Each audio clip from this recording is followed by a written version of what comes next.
Iyon na. Kaya naman napakalawak ng loteng binakuran niya noon. Bukod sa maliit na kubo na pahingahan nagpatayo pa siya ng kulungan ng mga manok at lutuan ng niyog. Hindi nag-aalaga sila lolo ng baboy, kambing o kung ano pang malalaking mga hayop. Dahil medyo may kalayuan sila sa bayan, Sir Setan. Mahirap itong ikalakal kapag dinala nila doon. Nagpo-focus sila noon sa manok at mga niyog. Partikular na ang pagluluto ng latik. Tapos sa mga manok naman, yung mga native at yung mga panabo.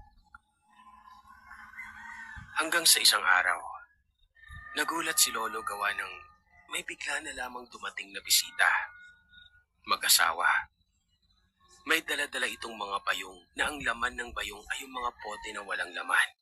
At merong ding mga kung ano-anong ugat ng kahoy na nakapigkis naman. Nakangiti ang mga ito habang nakipag-usap kay Lolo.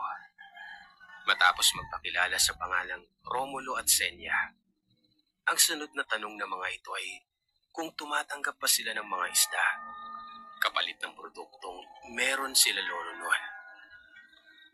Tinanong naman ito ni Lolo kung ilang isda at alin sa produkto nila ang ipapalit.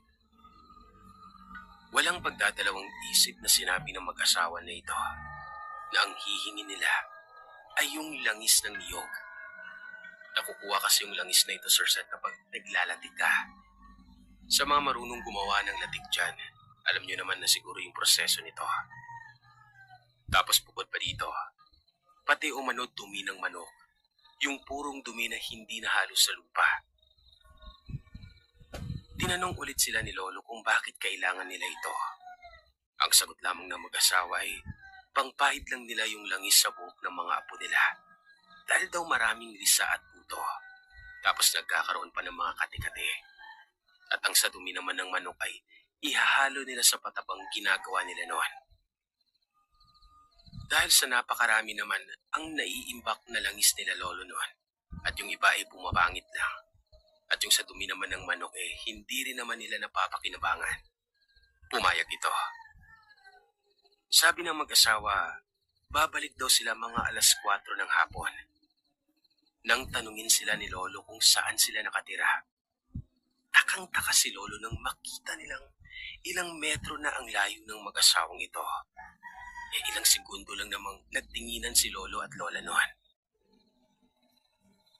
Dahil sa kakilala nila Lolo yung iba pa nilang kalapitbahay, nag-ikot-ikot sila doon ni Tatay para tingnan kung meron bang bagong gawang bahay sa lugar nila. Pero wala.